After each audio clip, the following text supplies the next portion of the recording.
Una pizca de creatividad y otra de investigación.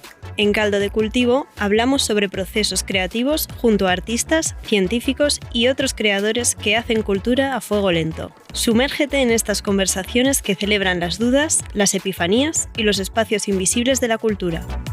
Conduce Joaquín Jiménez Salvador.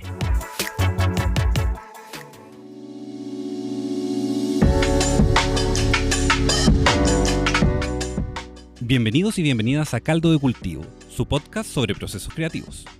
Hoy vamos a hacer algo que es más o menos difícil cuando uno habla de procesos, porque no vamos a reflexionar sobre obras, sobre un evento en particular o un proyecto, sino que vamos a hablar sobre la cultura misma como campo de investigación, como un terreno de disputa que incluso enfrenta batallas como ideológicas, ¿ya? Y de imaginario colectivo. Vamos a preguntarnos cómo se estudia la cultura cuando no la entendemos desde el consumo, lo estético o el entretenimiento, sino que cuando la proyectamos como un tejido vivo, que es contradictorio y que puede profundizar la democracia o incluso aplanarla. En este momento histórico es innegable que la cultura está moldeada por una intersección de varias fuerzas, como las lógicas de mercado, las plataformas digitales, las políticas públicas, movimientos sociales, nuevas tecnologías y sin duda crisis ecológica e incluso democráticas. Estas fuerzas seleccionan qué se visibiliza, qué se financia, qué se vuelve el relato dominante y qué es lo que queda en los márgenes. Y por eso, hablar de cultura es hablar también de poder, de acceso y de imaginación colectiva. La cultura tiene una importancia radical porque no solo refleja el mundo, sino que contribuye a producirlo. Las narrativas, las imágenes, las músicas y las prácticas cotidianas que circulan definen qué es lo que consideramos como vidas posibles, qué futuros imaginamos en conflictos, qué reconocemos como lo legítimo. No basta celebrar la cultura en abstracto, sino que hay que preguntarse qué cultura hecha por quién, para quién y con qué condiciones materiales y simbólicas. Frente a este escenario se vuelve clave sostener una mirada crítica, atenta, dialogante y abierta. Crítica para no confundir el acceso con la democratización o la participación con los likes. Atenta para percibir cómo cambian los lenguajes, los cuerpos, los afectos y los conflictos que atraviesan los espacios culturales. Dialogante, porque la cultura se produce siempre en relación entre instituciones y comunidades, entre memorias y deseos, y entre disciplinas y territorios. Y finalmente abierta, para no clausurar demasiado pronto lo que entendemos como cultura y mantenerlo en un campo en disputa que pueda seguir siendo definido, transformado y construido colectivamente. Para hablar de todo esto y mucho más, nos acompaña en el estudio Jazmín Peirac, madrileña, historiadora del arte, política, investigadora en políticas culturales, que ha trabajado en instituciones como la Biblioteca Nacional de España, ha sido diputada y portavoz de Cultura en la Asamblea de Madrid y actualmente dirige la Dirección General de Derechos Culturales del Ministerio de Cultura en España. ¿Cómo estás, Jazmín? ¿Qué tal? Muy bien, encantada de estar aquí. Pues los encantados somos nosotros. Jazmín es autora de Cultura Ingobernable, de la cultura como escenario de radicalización democrática y de las políticas que lo fomentan. Un ensayo que recorre la historia de este concepto de cultura, sobre el que vamos a hablar un poquito, para proponer una mirada más amplia y transversal, donde la cultura no es solo un producto ni un adorno, sino un campo vivo, indeterminado e impredecible, cosas que subrayé bastante, con capacidad para fortalecer el tejido social y abrir posibilidades de transformación social colectivo. Quiero hacer una pausa aquí en esta alocada introducción para decir que yo realmente recomiendo el libro porque no solamente es muy profundo y muy como analítico y metodológico, es como ordenadito, encuentro, sino que además es muy amable de leer. Entonces, como sabemos que muchos de los oyentes de Caldo de Cultura se dedican a Caldo de Cultivo, se dedican justamente a la cultura, es un texto que queda obligado para todas nuestras bibliografías. Y bueno, retomando ya el eje central del programa del día de hoy es que hablemos sobre el proceso de investigación de la cultura, ¿ya? Y qué herramientas conceptuales y metodológicas se utilizan, cómo se estudia, en qué materiales se emplean para aproximarse al tema, ¿ya? Y con todo esto ya sobre la mesa, Jazmín, vamos con la primera pregunta, que es ¿cómo defines actualmente cultura? Que es algo que se desprende un poco de tu libro, pero me imagino que es una definición mutable para ti. Y lo más importante, ¿por qué la consideras ingobernable? Bueno, pues justo esos son como dos de los elementos centrales del libro. Yo en realidad no estoy muy a favor de definir la cultura, ¿vale? Perfecto. Esa es como la premisa. Evidentemente, cuando hay que hacer políticas públicas desde una administración pública, pues se necesitan unos marcos, ¿no? Entonces, dentro de esos marcos, pues siempre se ha tirado de dos grandes definiciones, que es, o la cultura es como el conjunto, ¿no? O la suma de todas las artes, pues la pintura, la arquitectura y cómo cada arte o manifestación ha logrado meterse en el discurso, pues los videojuegos ahora, por ejemplo, Claro. ¿no?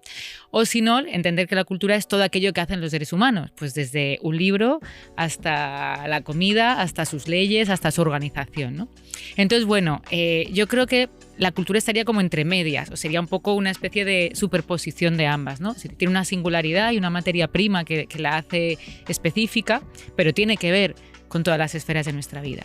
Entonces, sobre todo lo que me parece importante, y es lo que decías tú de Mutable, es que la cultura, en tanto práctica social, en tanto algo que construimos los seres humanos, fundamentalmente colectivamente, va a estar todo el rato en transformación, ¿no? Es como esa imagen de que cuando algo le puedes fotografiar o lo puedes capturar es porque ya no está ahí.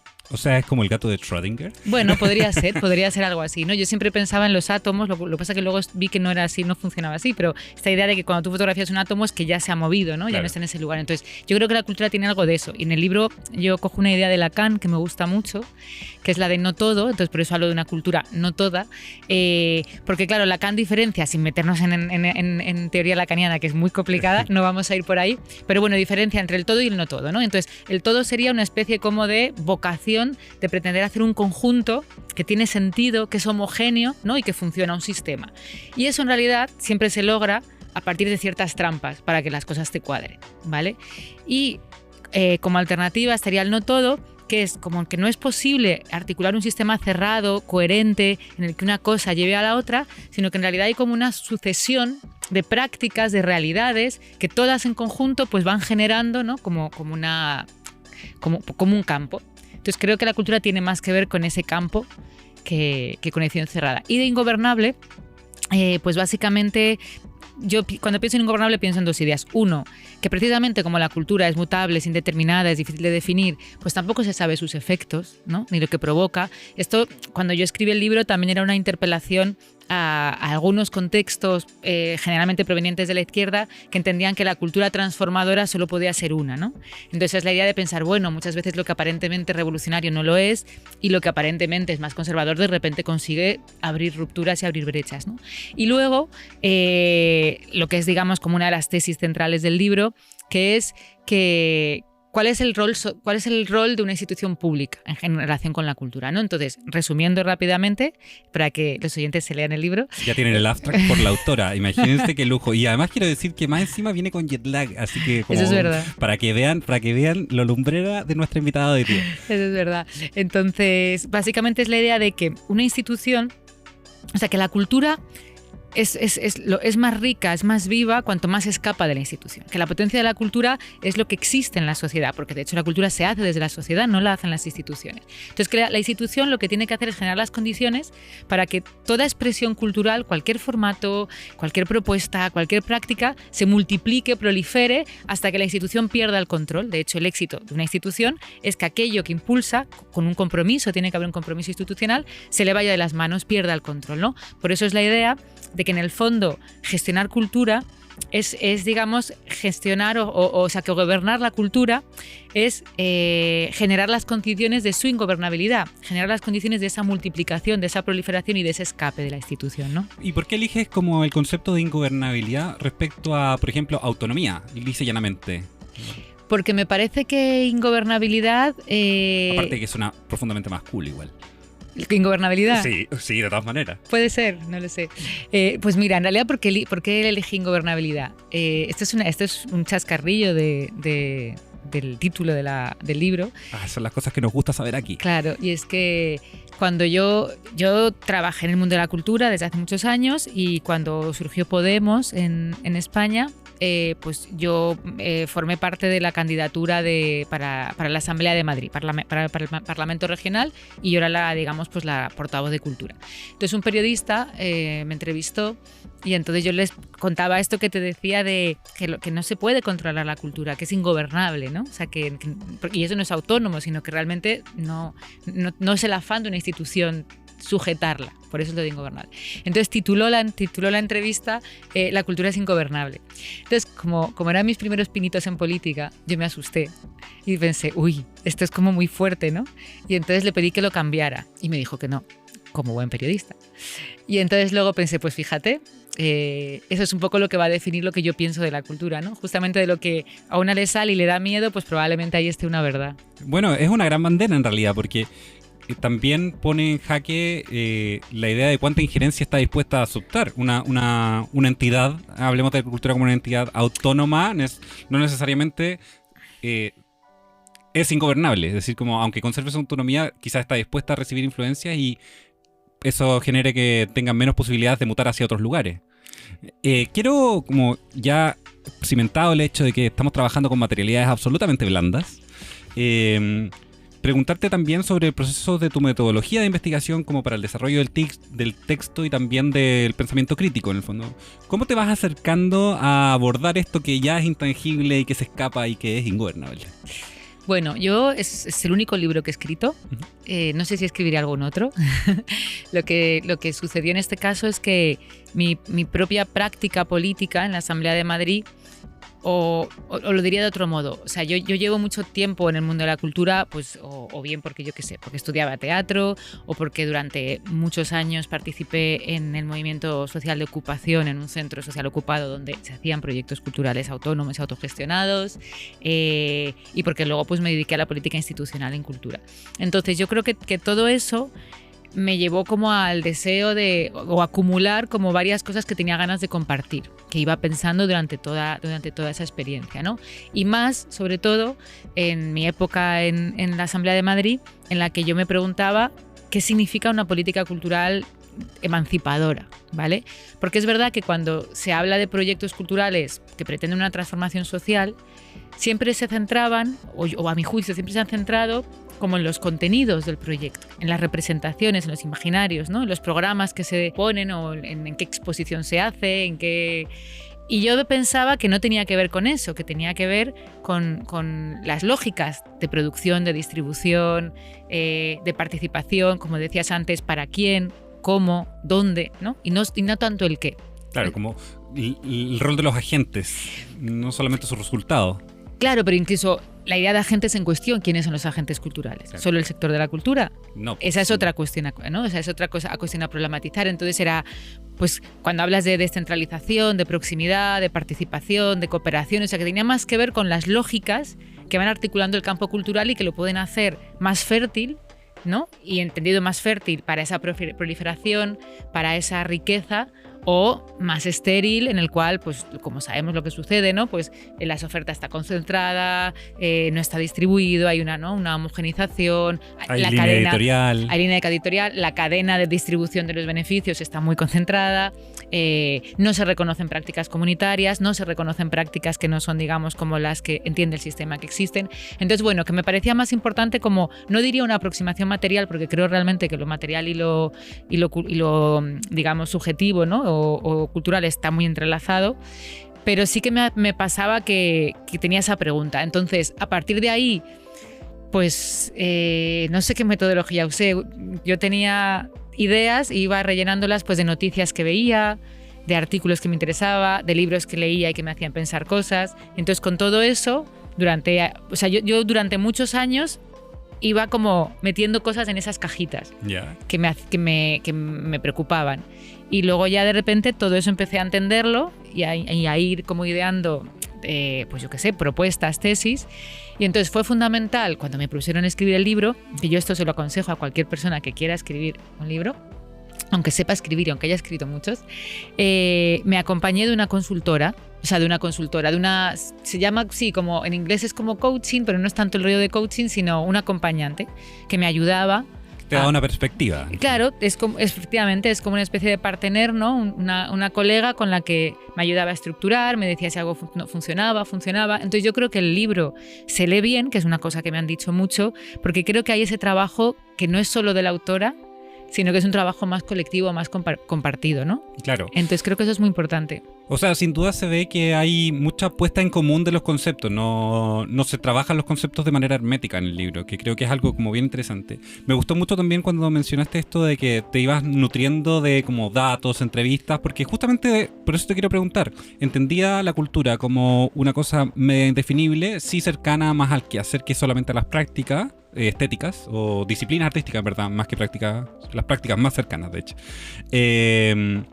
¿cuáles son, y sobre todo también pensando en tu trayectoria dentro de las políticas públicas, cuál es el rol de los datos y de la información súper dura? Porque también esa es una lucha que siempre existe, hay una negociación entre un indicador que es como prácticamente matemático versus la idea de crear un terreno fértil para la proliferación de nuevas ideas. A ver, yo es que creo que necesitamos todos los elementos que nos ayuden a comprender cómo se articula la realidad, ¿vale? Entendiendo que además esa realidad pues tiene muchas capas, es ambivalente, ¿no? Entonces, datos fuertes, por ejemplo, no sé, renta, distribución territorial, que son como muy objetivables, me parece muy necesario. Por ejemplo, en España, cuando llegamos a este nuevo equipo de gobierno, nos pusimos a revisar el bono cultural, que es como el pase cultural aquí. Entonces, el bono cultural se había puesto en marcha en la legislatura anterior, y entonces yo tenía la sensación de que ese bono no estaba llegando por igual a todo el mundo. ¿Vale? Entonces lo primero que hicimos al llegar es, porque allí se da a todas las personas que cuando cumplen 18 años, no importa su renta, no importa su digamos, origen socioeconómico. Entonces hicimos un análisis de a ver quién lo estaba pidiendo y quién lo estaba usando. Y entonces lo que vimos es que de las franjas de rentas altas y muy altas, el conjunto de beneficiarios o de potenciales beneficiarios lo pedía el 70%. En cambio, en las rentas bajas, el 30%. Y si ya eso lo cruzábamos con cuestiones de nacionalidad, pues el 10 y el 3. O sea, era abismal, ¿no? Y esos son datos duros y medibles, duros y objetivables, y que te están diciendo a quién está llegando tu política. Entonces, a mí eso me parece esencial, ¿vale? De hecho, vamos a cambiar o hemos cambiado o hemos corregido el programa, porque si no estamos repartiendo recursos a quien ya los tiene. Entonces, eso por un lado, yo creo que hay que hacer eso. Creo que hay que medir objetivamente, creo que hay que saber para mejorar las políticas. Otra cuestión tiene que ver con los impactos, digamos, más intangibles, inmateriales, ¿no? O con la medición de esos procesos más intangibles, que yo creo que hay un punto en el que hay que asumir que no se puede medir. ¿Y por qué digo esto? Porque tiene se prolonga tanto en el tiempo el impacto de una experiencia cultural. O sea, tú imagínate, pues de repente estás en un distrito con condiciones económicas desfavorables, se hace un programa de cine con los chavales y las chavales de ese distrito, y de repente una persona, ¿no? Una chavala de ese programa, pues se le abre una vocación y 20 años después, 15 años después, pues consigue estudiar cine y hace películas que realmente pues cambian la mirada de clase, ¿no? Pues como esas cosas pasan a veces. Claro, ¿tú cómo mides ese impacto? O lo tienes que analizar, o tienes que trazar, ¿no? O eso lo sabrás hacer con historias de vida. Pues cuando le hagas una entrevista y te cuente su origen, dices, vale, esto ha pasado así. Entonces creo que se necesitan todas esas herramientas de evaluación y que son complejas. También me gustaría saber cuándo descubres dónde detenerte y a qué observar. Porque en el fondo los procesos culturales también están atravesados por movimientos políticos, por innovaciones tecnológicas. ¿Cuándo aparece el olfato, así metodológicamente también? Es decir, ¿cuándo dices, oye, me voy a detener a estudiar esto, voy a considerarlo una interseccionalidad para el discurso? A ver, la verdad es que me divierte estas preguntas porque nunca había pensado sobre cómo he escrito ese libro.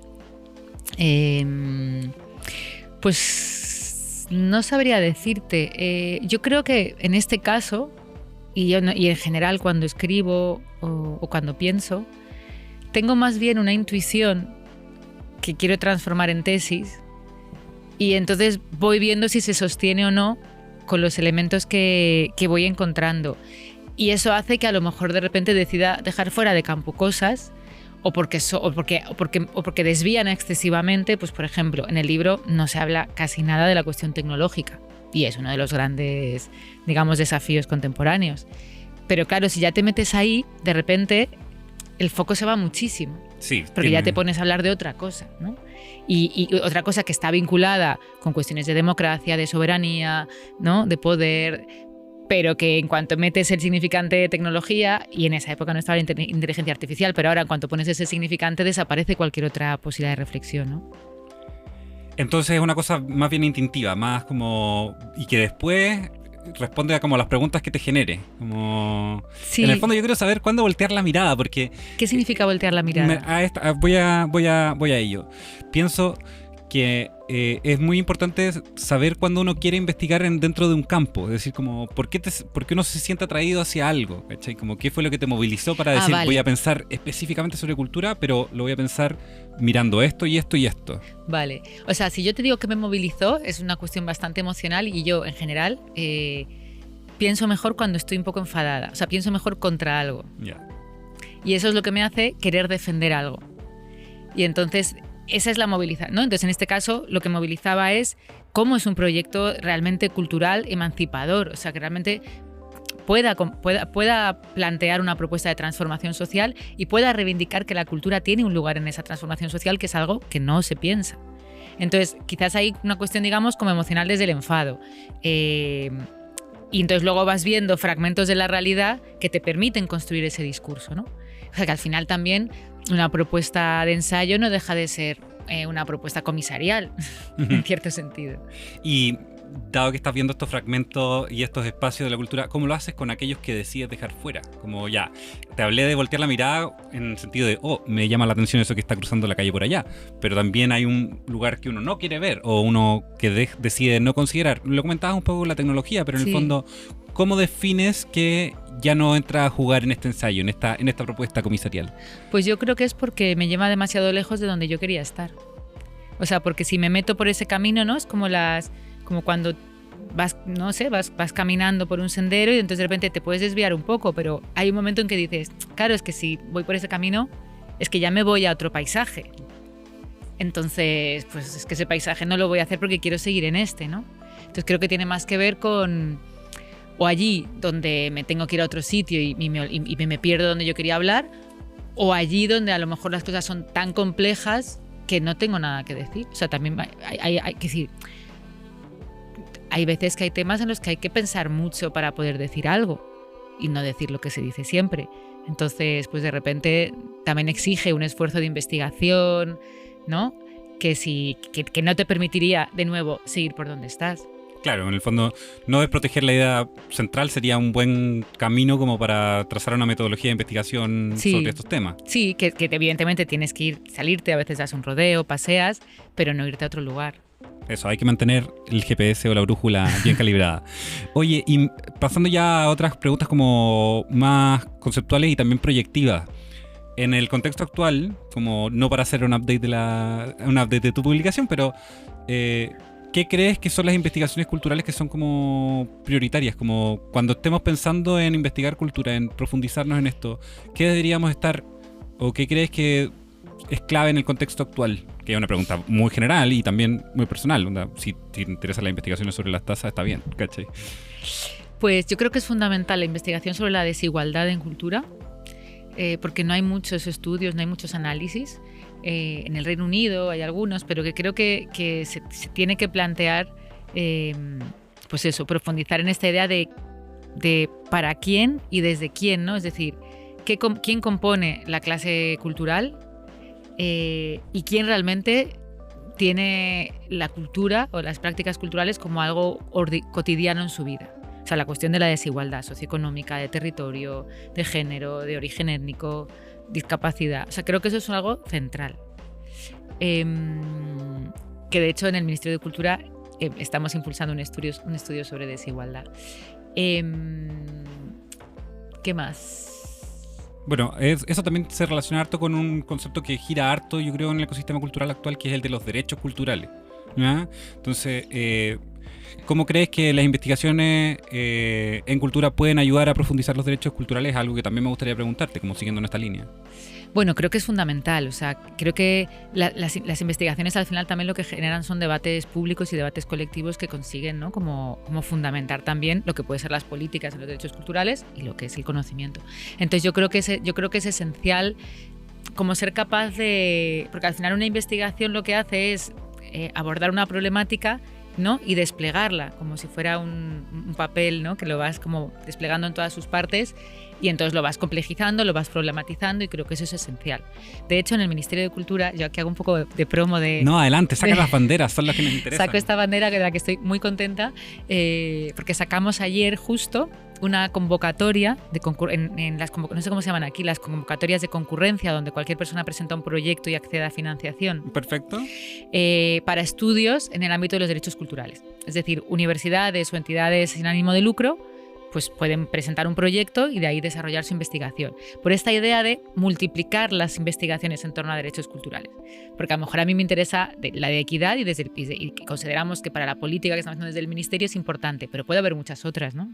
Para hacer un marco referencial y como para que no quede solamente en una discusión técnica sobre ¿cómo estás entendiendo ahora los derechos culturales? ¿Cuál es tu aproximación a una definición que podamos poner en común y por qué los estás viendo tan importantes?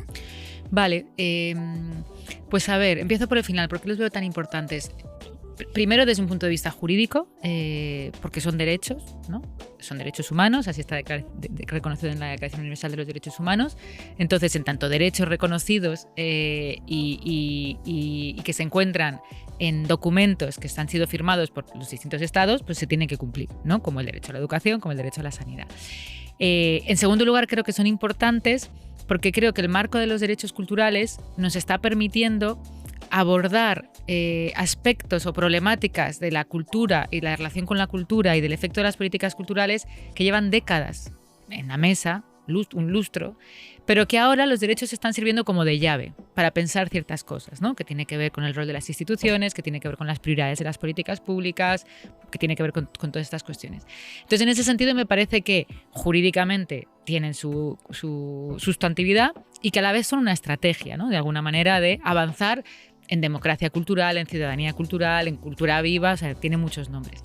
¿Y cómo estamos trabajando los derechos culturales? Pues yo aquí me gusta como apegarme bastante, siendo yo muy poco institucionalista, me gusta apegarme bastante a la propia definición que aparece en la Declaración Universal de Derechos Humanos y en el Pacto Internacional de Derechos Económicos, Sociales y Culturales, que son como los dos textos inaugurales que reconocen los derechos culturales como derechos humanos, y en el que el derecho a la cultura aparece como el derecho a tomar parte en la vida cultural, ¿vale?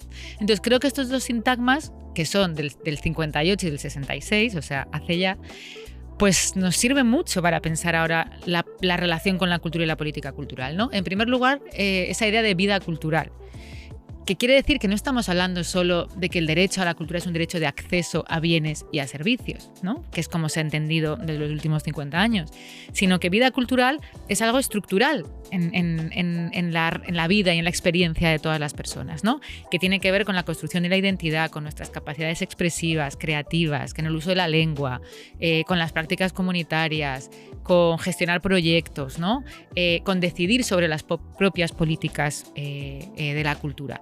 Es decir, que es como que el abanico de nuestra relación con la cultura se abre, ¿no? No solo tiene que ver con o ir a museo o leer un libro, sino que forma parte de cómo las personas entendemos el mundo, lo interpretamos, lo transformamos, y por eso hablamos de derechos en plural, ¿no? Y no solo de derecho a acceso.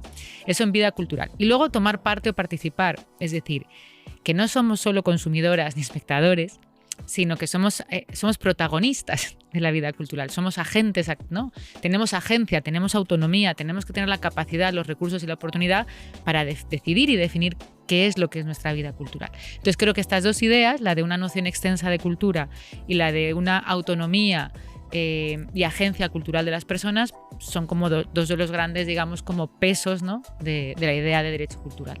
Para que vean que está mucho más en juego que solamente poder comprar una entrada al teatro, sino que también tiene que ver con quizás conversar sobre esa obra y desarrollar cultura, como está en el vínculo, no está solamente en el ticket.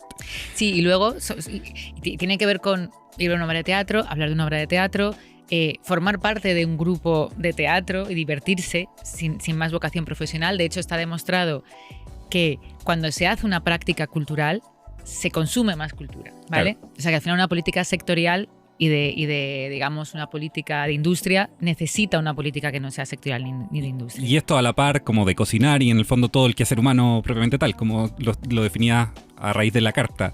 Y bueno, justamente ahí también quiero hacerte una pregunta para aprovechar de generar tensiones en esta cosa como entre la institucionalidad y la lógica. ¿Cómo ves ahora el planteamiento de estas como marcos de la cultura de la industria naranja, por ejemplo, o de cómo se está construyendo una narrativa de que existe una industria cultural cuando en realidad parece ser que es una cosa un poquito más grande que esa? Bueno, yo no diría que lo de la industria es algo actual, sino que lo de la idea de industria cultural lleva sobre la mesa desde los años 90. De hecho, el marco hegemónico en España y en Europa al menos, pero yo creo que en muchas otras partes, ha sido el marco de la industria cultural. De alguna manera se ha entendido y se ha reducido la política cultural pública o bien a un impulso de las industrias culturales o bien a un impulso de la política patrimonial, ¿no? De la política de o de las obras o de los productos, claro, por decirlo de alguna manera. Y yo creo que es una dimensión de la cultura, o sea, creo que no hay que rechazarla y creo que es mejor que los estados, que los países pues tengan una industria cultural fuerte a un sector inmobiliario, ¿vale? Que es puramente extractivo, ¿no? Y que aniquila las ciudades y la sociedad. Entonces creo que claro que hay que apostar por la industria cultural. Ahora, no puede ser la única manera de entender lo que es la cultura. Creo que eso es esencial, ¿vale? No puede ser la única manera porque de hecho la cultura no solo se mueve en ese campo, ¿vale? Y porque además la industria necesita una fuera enorme que precisamente la nutra y la llene de creatividad, pero que fundamentalmente la cultura es una práctica social. Desde siempre. Es una práctica social, es una práctica colectiva, es algo que poseemos todas las personas, que es nuestra manera de relacionarnos, de construir significados colectivos, de hacer sociedad, ¿no? Entonces, creo que esa dimensión es la que podemos, digamos, alojar en el marco de los derechos culturales y que tiene que ser una tercera línea de acción pública, junto a la patrimonial y junto a la industrial, que aparezca en escena, que ha aparecido en el caso del Ministerio de Cultura pues a partir de 2024 y que tiene que consolidarse y ensancharse, ¿no? Creo que eso es fundamental.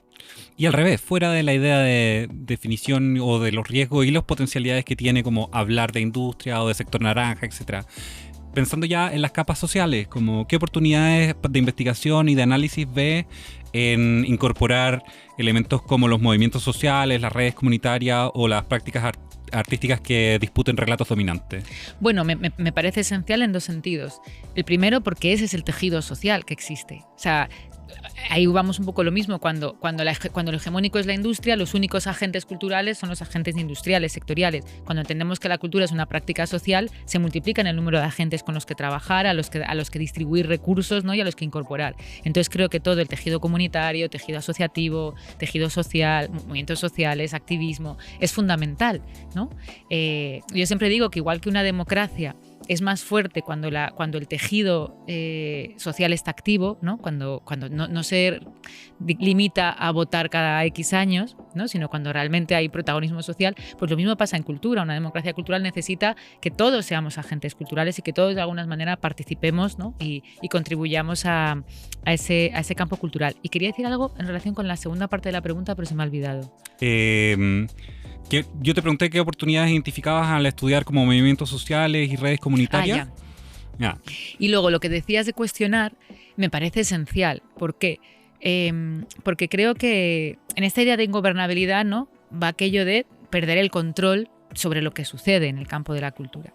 Y creo que esa pérdida de control es esencial porque precisamente la cultura, para mí, su verdadero valor es el de cuestionar lo existente, ¿vale?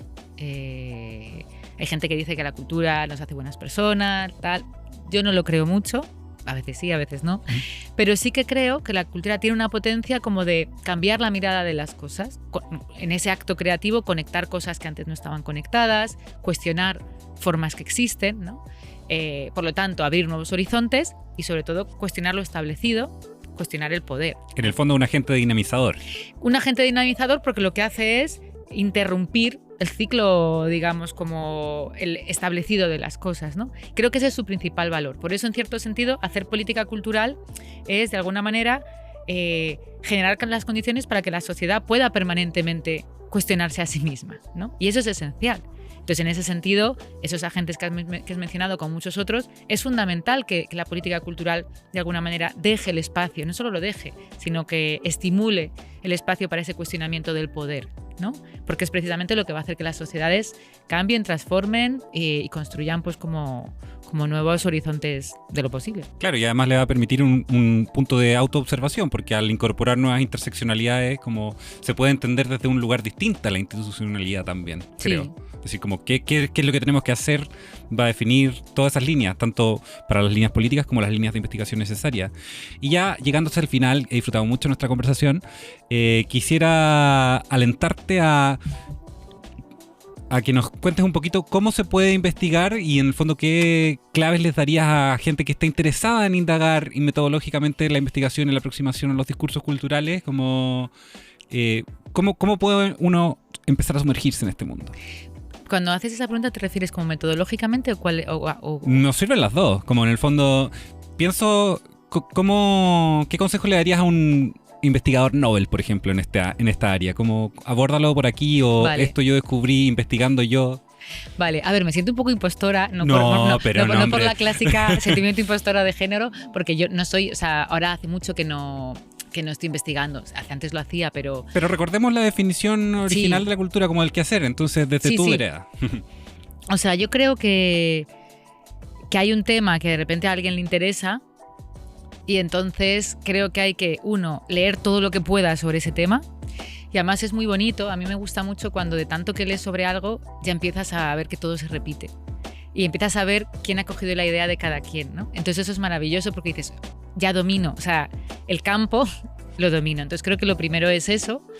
Y además es que al leer se te van ocurriendo, o sea, al leer las cosas vas entendiendo tú misma lo que quieres pensar, ¿vale? Entonces me parece esencial pues leer mucho para entender, digamos, lo que se ha dicho, lo que no se ha dicho, qué piensas de lo que se ha dicho, porque yo creo que en el fondo siempre se piensa contra algo, ¿vale? Tú lees algo y dices, sí, pero es que esto no, y de ahí sale tu propia idea.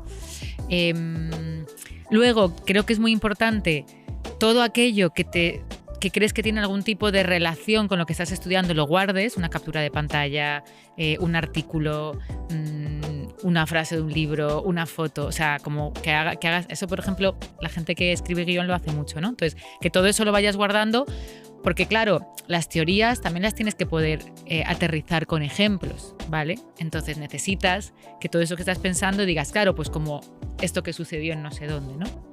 Y luego, para mí el reto más importante, cuando yo escribí, por ejemplo, este libro, ya en el propio acto de la escritura, porque el escribir hay gente que le es súper fácil escribir y hay gente que sufre la escritura, ¿vale? Yo la sufro.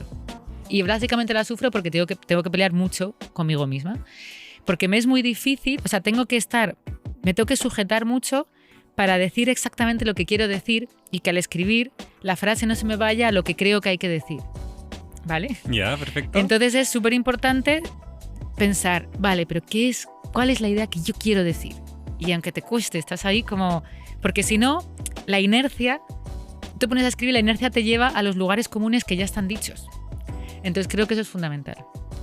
Qué bonito que hayas partido justo con una duda respecto a lo del síndrome del impostor, porque el consejo es justamente superar el valle de la ignorancia. Entonces, como que todo lo que escribiste como proceso o como consejo para futuros investigadores, que ojalá nos estén escuchando ahí, es mantenerse firme y muy honesto, pero también en el fondo reconocerse como reconocer que es necesaria una exploración previa. Bueno, Yasmín, hemos llegado al final del programa y te agradezco muchísimo todas estas conversaciones, estas reflexiones que sin duda van a resonar en todos los futuros investigadores y en todos los que trabajan en las capas culturales, que son fieles oyentes de este programa. Esperamos poder tenerte de vuelta pronto y te deseamos un feliz regreso a España cuando sea el momento. Genial, muchísimas gracias. Un gusto haber estado aquí. Nos vemos en el próximo Caldo de Cultivo. Chau, chau.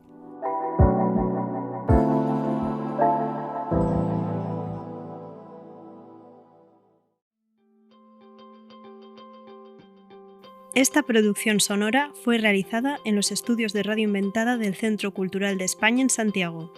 Las opiniones vertidas en este programa son de exclusiva responsabilidad de quienes las emiten y no representan necesariamente el pensamiento de Radio Inventada o el Centro Cultural de España en Santiago.